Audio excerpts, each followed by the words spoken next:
አንዳንድ ፊልሞች በወጡ ሰዓት ላይ በቃ ያ የፍቅር ጊዜ ተመልሶ መጣ፣ ስለዚህ ከዚህ በኋላ ቆንጆ የፍቅር ታሪክ እናያለን ብለን እናምናለን። ምክንያቱም ድሮ ገራሚ የሆኑ ቆንጆ የፍቅር ፊልሞችን ስላየን ነው። በእርግጥ የፍቅር ታሪክን በተለያየ መልክ አዋስተውና ድንቅ አድርገው በማቅረብ ቦሊውዶች የሚያክላቸው የለም ተብሎ ይመሰከርላቸዋል። ግን ዳይሬክተር አኔን ኤልራይ እና ደኑሽ አንድ ላይ ተጣምረው በሚመጡ ሰዓት እዛ ፊልም ላይ የሚታይ የፍቅር ታሪክ ኖርማል ከምናውቅ የፍቅር ታሪክ እጅግ በጣም የተለየ ሆኖ ነው የምናገኘው። በቅርቡ ለእይታ የበቃው ቴሪ ኢሽቅሜ የተሰኘው ፊልም ላይም ልክ እንደዛ ተራ ታሪክ አላሳዩንም። በሁለት ፍቅረኛሞች መሃል በእናትና አባት ግድግዳ ሆኖ የሚቆሙበትም አይደለም፣ ወይም ህዝቡ ለመገናኘት የሚከለክላቸው አይነት የፍቅር ታሪክ አይደለም። በዚህ ፊልም ላይ የታየ የፍቅር ታሪክ እብደት፣ ጥናት፣ ግትርነት እና በፍቅር የተቃጠለ ግለሰብን በደንብ አድርጎ የሚያሳይ ፊልም ነው። ስለዚህ ጉዳይ ዛሬ ሲዘርዘር አድርገን ለማየት እንሞክራለን። ለዛሬ ሪቪው ይዤላችሁ የመጣሁትን ቴሪ ኢሽቅሜ የተሰኘውን ፊልም ነው። ኧረ እባክሽ ለምን የወጣት ልጅን ይታበላሻለሽ? ኦኬ እኔ አንድ ጊዜ ካፈቀርኩኝ ኑሉ ዲልሊ ከተማን አቃጥለዋለሁ። ገና የፊልሙ ቲዘር ትሬለር ለእይታ እንደበቃ ሁላችንም እርግጠኛ ሆነን የጠበቅነው ደኑሽ በድጋሚ እብድ አፍቃሪ ሆኖ በደንብ ያስደንቀናል ብለን ጠብቀን ነበር። ማለትም ለየት ያለ የፍቅር ታሪክ በፊልሙ ላይ እንደሚያሳየን ትሬለሩ በደንብ አሳይቶን ነበር። ግን ዋና ታሪኩ ላይ ፍቅራቸው እንዴት ጀመረ፣ በምንስ ተጣሉ፣ እንደዚህ ያበደውስ ለምንድን ነው የሚለውን ለማወቅ ነበረ ጓጉተን የነበረው። ስለዚህ የፊልሙ ታሪክ እንግዲህ በደኑሽ ላይ የሚያጠነጥን ነው። በፊልሙ ላይም ሸንከር በሚል ካራክተር ይጫወታል። በንዴቱ በቁጣውና ብስጩ በሆነ ባህሪው በጣም የሚታወቅ ግለሰብ ነው። በሌላ በኩል ደግሞ ሴታ ክሪቲሲን ናት። እሷም ሙክቲ በሚል ገጸ ባህሪ ተጫውታለች። ደኑሽንም ባገኘች ሰዓት ላይ እሷ ትኩረቷ ወደ ደኑሽ ይሳባል ወይም ትኩረት ታደርጋለች። ከዛም ቀስ በቀስ ሸንከርና ቡሚ ይፋቀራሉ። በዚህ ፍቅር ከገባ በኋላም ሸንከር በመሃል የሚታወቀው ያሰበውን ያህል ይህ ፍቅር ቀላል እንዳልሆነ ሊረዳ ቻለም። ከዛም የፊልሙ ታሪክ ወደፊት ይሄዳል። ይህ የፍቅር ታሪክም በጣም በአስገራሚ ሁኔታ ሙሉ ለሙሉ ይቀየራል። ታሪኩንም ወደፊት ዘለል አድርገው የሚያሳዩ ሲሆን ከቆይታ በኋላ ሁለቱ ሲገናኙ እጅግ በጣም አስደናቂ የሆነ ትዕይንት ይታያል። ፊልሙ ከታሪኩ በተጨማሪ ሲኒማቶግራፊው በጣም አስገራሚ ነው። ለተመልካቹ ለደቂቃም እንኳን ከፊልሙ ወጣ ብሎ ወይም ታሪኩ ወጥቶ ለማሰብ ፋታ ይሰጣል የሚባል ያህል ነው። በፊልሙ ላይ የደኑሽ ካራክተራይዜሽን በጣም አስገራሚ ነው። ወይም ትወናውም ካራክተር የተጻፈበት መንገድም በጣም ምርጥ ነው። የክሪቲም ቢሆን ገና ከኢንትሮዳክሽኑ ጀምሮ ምርጥ ትወናውን አሳይታለች። ፕሬዘንቴሽኑም በጣም ምርጥ ነበረ። ፊልሙ አጋማሽ አካባቢ ላይ ታሪኩ ይዞን ከመጣው መንገድ ይዞን ይወጣል። ግን ደግሞ ከበኋላ ወደ መስመሩ እንዲመለስ ተደርጎ ነው ወጣ እንዲል የተደረገው። ከዛም መልሶ ወደ ታሪኩ ሲመጣ ፊልሙ በአስደናቂ ሁኔታ አስገራሚ ታሪክን መልሶ ያሳየናል። ጥናትን፣ ንዴትን፣ ቁጣን፣ ፍቅርን አንድ ላይ ቀላቀለ ኢንቴንስ የሆነ ላቭ ስቶሪ ይሆናል። ሴቶች ሁል ጊዜ የህልማቸውን ንጉስ መፈለጋቸው ማይቀር ነው። ፍቅር ላይ ደግሞ እውቀትም ሆነ ብልጠት ዋጋ የለው። ሁለተኛ አጋማሽ ላይ ከኢንተርቫል በኋላ አንድ ትዊስት ይፈጠራል። በመጨረሻም አስገራሚ የሆነ ክላይሜክስ ወይም መደምደሚያ ያሳዩንና በደንብ አስደስቶን ወይም አርክቶን ያልቃል ፊልሙ። ስለ ትወና እናውራ ከተባለ በፊልሙ ላይ ደኑሽ በድጋሚ ትኩረትን የሳበ አስደናቂ ትወና ማድረግ ችሏል። በእርግጥ የፊልሙ መሪ ተዋናይ እሱ ስለሆነ ታሪኩን በአግባቡ ተሸክሞ ይዞት ሄዷል ለማለት ይቻላል። በትወና ብቃቱ ስክሪን ፕሬዘንሱን በጣም ኃይለኛ ስለነበረ ልክ ሲኒማ ላይ ወይም ስክሪን ላይ በሚታይ ሰዓት ፊልሙ በጣም እየጠነከረ ይሄዳል። ዳያሎግ ዲሊቨሪ ላይ እንኳን ምንም የሚወጣለት ነገር የለም። በጣም በአስደናቂ ሁኔታ መናገር ያለበትን ነገር የሚናገርበት መንገድና የሚያሳየው ትወና አፋችንን ከፍተን እንድናይ ያስገድደናል። እንዲያውም ይህን ገጸ ባህሪ ኖረው ለማለት ሁሉ ያስደፍራሉ። እየተወነ ሳይሆን የራሱን ታሪክ ምናይ ነው የሚመስለው። ክሪቲሲያንንም ቢሆን ከረጅም ጊዜ በኋላ ፈታኝ በሆነ ካራክተር በደንብ አይተናታል።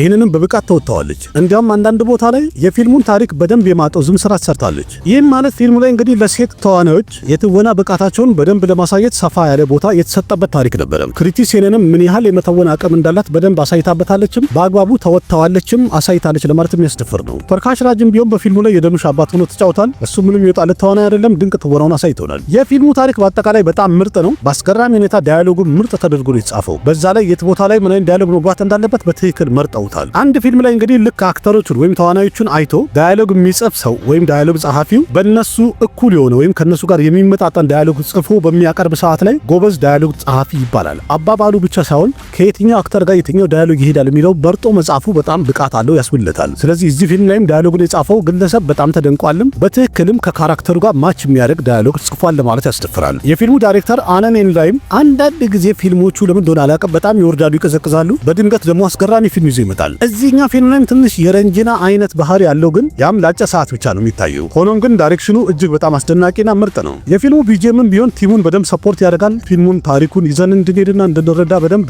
ስሜት የሚሰጥ ነገር አለው። ሙዚቃውንም የአር ረህማን ያዘጋጀው ቆንጆ ነው። ግን ከአር ረህማን ድራማን የለመድነው አይነት ነገር አልነበረውም። ስለዚህ በአጠቃላይ ሲታይ ይህ ቴሬሽክም የተሰኘው ፊልም ቫይለንስ ላቭ ስቶሪ ወይም ደግሞ ኢንቴንስ ላቭ ስቶሪ ለሚወዱ ሰዎች በጣም የሚሆን ነው። በእርግጥ ሁሉም የፍቅር ፊልም የሚወድ ተመልካች እንዳለ ሊያዩ ይገባል የሚባል ፊልም ነው። ምክንያቱም ፊልሙ ከቆንጆ ታሪክ ጭምር ድንቅ ትወናዎችን ያሳዩበት አሪፍ ፊልም ነው። ዳይሬክተሩም በአጠቃላይ ቲምወርኩ በደንብ ሰርቷል ለማለት ያስደፍራል። ከምንም በላይ ክላይሜክሱ ወይም መጨረሻው በጣም ሰርፕራይዝ ያደርጋል። ስለዚህ መታየት ያለበት ቆንጆ ፊልም ነው ብዬ እላለሁ። አሁን ላይ ግን በጣም የሚያስጠላው ነገር ያው ስክሪን ኮፒ ስለሆነ በደንብ ፊል ላታደርጉ ትችላላችሁ። ከወር ከምናምን ቆይታ በኋላ በጥራት ስለሚወጣ በጥራት ማየቱ ይሻላል። እኔ እንኳን ስክሪን ኮፒ በማየቴ በጣም ተናድጄ ነው ያየሁት። በጥራት ሲወጣ አየውና በድጋሚ አርመዋለሁ ወይም ይሄን ድሌት አደርገዋለሁ ካይምሮ ላይ። ያላያችሁ እንግዲህ እድሉ ስላላችሁ በጥራት ሲወጣ እዩት እላለሁ። በአጠቃላይ በጣም መታየት ያለበት ምርጥ ፊልም ነው። እንድታዩት መጋብዛችኋለሁ። ሁሉም ነገሩ በጣም ያምራል። በእርግጥ ደኑሽ በትወና ምንም የሚታማ ነገር የለውም፣ በጣም ይችላል። ከዛ የበለጠ ደግሞ በቦሊውድ ወይም ደግሞ ሂንዲ ፊልም ሲሰራ በጣም የሚያስደንቀው ነገር ህንደኛው በጣም ጥርት ያለ ነው። እንደሌላ የሳውዝ አክተሮች አይደለም። ኢቭን ታስታውሱ ይሆናል ከአሚታብ በቸን ጋር ሸሚታፕ የሚል ፊልም ነበረውና ያን ፊልም ያየው ሰዓት ላይ በጣም ነው የተደነኩት። ኢቭን በዛ ደረጃ ማንም የቦሊውድ አክተር እንኳን ሊተውነው አይችልም ብዬ መሰከርኩለት ፊልም ነው። ሸሚታብንም ካላያችሁ እንድታዩት ጋብዛችኋለሁ። በጣም ምርጥ ፊልም ነው። ደኑሽ ጎበዝ አክተር ነው። አንዳንድ ጊዜ በሳውዝ የሚሰራቸው ፊልሞች ተርታውን ፍሎፕ ይሆናሉ። ለምን እንደሆነ ባላውቅም ይህ ቴሬሽክም የተሰኘው ፊልም እንግዲህ ስኬታማ እንዲሆን ምኞቴ ነው። ምክንያቱም ብዙ ጊዜ እንደዚህ ፊልሞች ስኬታማ የሆኑ ሲሄዱ ተመሳሳይ ፊልሞች እንዲሰሩ ምክንያት ይሆናል ብዬ ስለማምን ሁሉ ጊዜ ፍቅር ፊልሞች እንዲሰሩ ምኞቴ ነው። ግን ተርታውን አይቀጥልም። ምሳሌ ያኔ ሰያራን ባየ ሰዓት ላይ በጣም ተስፋ አድርገን ነበር። በቀጣይ በጣም ብዙ ፊልም ይሰራል ብለን ነበረ። የተሰሩትም የረቡ አልነበሩም። ተመልካቹም ደግሞ ብዙ አልወደዳቸውም። ያው እንደሚታወቀው ጊዜው የአክሽን ነውና ሁሉም ዱላ ወዳጅ ሆኗል፣ ወደ አክሽን ዞሯል።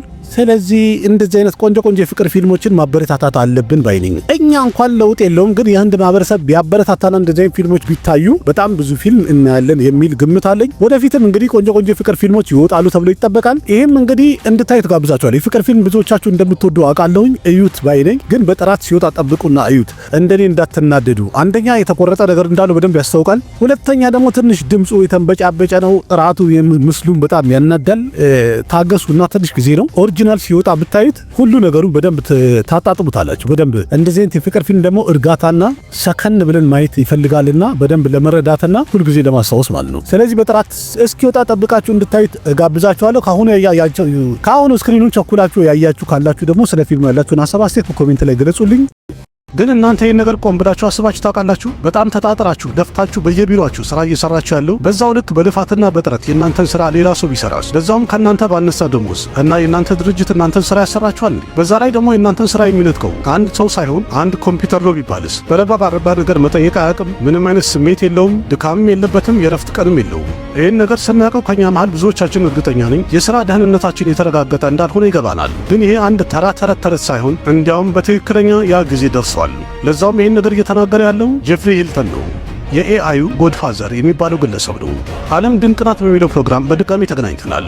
አልበርት አንስታይን ማለት እንደሚታወቀው የእሱ ቲዮሪዎቹ የዓለማችንን ሳይንስ እስከ መጨረሻ ድረስ መቀየር የቻሉ ነበር። ግን በሱ በግል ህይወት ውስጥ ድሮ ምን አይነት ጊዜን አሳልፏል? ለ9 ዓመታት ያህል ስራ ፍለጋ ሲንከራተት እንደነበረ ታውቃላችሁ። እንዲያውም ከክፍል ጓደኞቹ መሃል ስራ ያላገኘ ተማሪ አለ ከተባለ አንድና ብቸኛው አንስታይን ብቻ ነበረ። ግን ማን አስቦት ያውቃል? ትምህርት ቤት ውስጥ ያ ተማሪ በጣም ቀስ እያለ ነው የሚማረው የሚባለው አንድ ቀን በሩ ላይ የእስራኤል ፕሬዝዳንት ሁንልን ብለው ይጠይቁታል ብሎ ማን ገምቶ ያውቃል? ሳዳም ሁሴን ከሞተ በኋላ በዓለማችን ላይ አንድና ብቸኛ መሪ የነበረው ለሳዳም ሁሴን ብሎ ድምጽ ያነሳ አንድ እሱ ብቻ ነው። እሱም ስሙ ሙሐመድ ጋዳፊ ይባል ነበር። እሱም የአረብ ባለስልጣናትን በአጠቃላይ ሰብስቦ ፊት ለፊታቸው በድፍረት የተናገረው እኛ አሁን ፈጠን ብለን አሜሪካንን ማስቆም ካልቻልን በቀጣይ ተረኛ የምንሆነው እኛ ነን ብሏቸው ነበር። ይህን ንግግሩ ከሰሙ በኋላ የአረብ ባለስልጣናት እንኳን ሳቁበት፣ አፌዙበት። በሱ ግን ጋዳፊ የተናገረው ይህ ንግግር ትክክል ነበረ። ሳዳም ሁሴንን ከገደሉ በኋላ የአሜሪካ ቀጣይ ታርጌት የሆነው ሌላ አይደለም ሙሐመድ ጋዳፊ ነበረ። ግን ትልቁ ጥያቄ ጋዳፊ ይህን ያህል ድፍረት ከየት አመጣ? የጋዳፊ ሀገር እንደምታወቀው ሊቢያ ናት። ሊቢያም ከዛሬ 1400 ዓመት በፊት ኸሊፋው ዑመር መሪ በነበረ ሰዓት ሙስሊም ወታደሮች ታግለውና በጦርነት ነጻ ያደረጓት ሀገር ነበረች። ኸሊፋው ዑመርን በጀግንነት ሊቢያን ጽድት አድርገው ሙሉ ለሙሉ ነጻ ስላደረጋት ለቀጣይ 1300 ዓመታት ይህንን የሙስሊሞች አስተዳደር ማንም ሊለቃቸው ሊቀማቸውም አልቻለም። ግን የኡስማኒያዎች አገዛዝ ማብቂያ ሰዓቱ በጨረሻ አካባቢ ላይ ጣሊያኖች ሊቢያን ወረራት ነበር። ከዛ በኋላ ደግሞ ሊቢያ ውስጥ ያሉ ሙስሊሞችና በወራሪው በጣሊያን መሃል ከፍተኛ ጦርነት ተከፍቶ ነበር። ይህ የነጻነት ጦርነትም ለረጅም ዓመት ቀጥሎ ነበር። በዚህ ጦርነት ላይም የሊቢያ የሙስሊሞቹ መሪ የነበረው ዑመር ሙኽታር ነበር። በመጨረሻ እንኳን ዑመር ሙኽታርን ይዘው በስቅላት የቀጡት ሲሆን ግን የዑመር ሙኽታር ወታደሮች መሃል ላይ አንድ ድሃ ወታደር ነበረ። ልክ ሁለተኛው ዓለም ጦርነት እንደተጀመረ እዚህ የድሃ ወታደር ቤት ውስጥ አንድ ሕፃን ልጅ ተወለደ።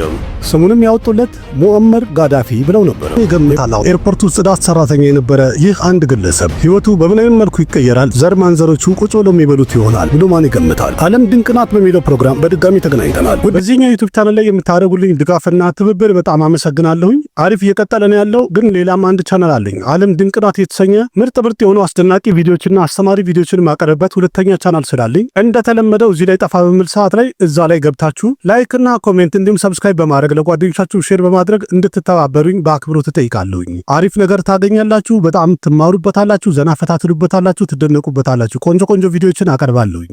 እዛ ላይም ድጋፍ እንድታደርጉልኝ ጥሪ አቀርባለሁ። አመሰግናለሁ። ይህን ይመስላል። ከመቻችሁ አሪፍ ነው። ያላችሁን ሀሳብ አስተያየት ኮሜንት ላይ አስቀምጡ። ቪዲዮ ላይክ አድርጉ፣ ለጓደኞቻችሁ ሼር አድርጉ። ለቤቱ አዲስ ሆናችሁ እንደዚህ ከአንድ ሲኒማ ጋር የተያዙ በጣም ብዙ መረጃዎችን ወሬዎችን እንቀባበላለን። ቤተሰብ ሁኑ። አቅራቢያችሁ ቃሲም መካ ነበርኩ። በሌላ ቪዲዮ በድጋሚ እስከምንገናኝ ደህና ሁኑ። ባይ። እኔ አማርኛ መናገሪያ ይግረማችሁ። ይልቅ ይህን ቻናል ሰብስክራይብ ብታደርጉ የበለጠ አዳዲስና ምርጥ ስለምታገኙ ቻናሉን ሰብስክራይብ በማድረግ ቤተሰብ እንድትሆኑ በአክብሮት እንጠይቃለን። ना जाने कैसा एहसास है, बुझती नहीं है क्या प्यास है, क्या नशा इस प्यार का मुझ पे सनम छाने लगा। कोई न जाने क्यों चैन होता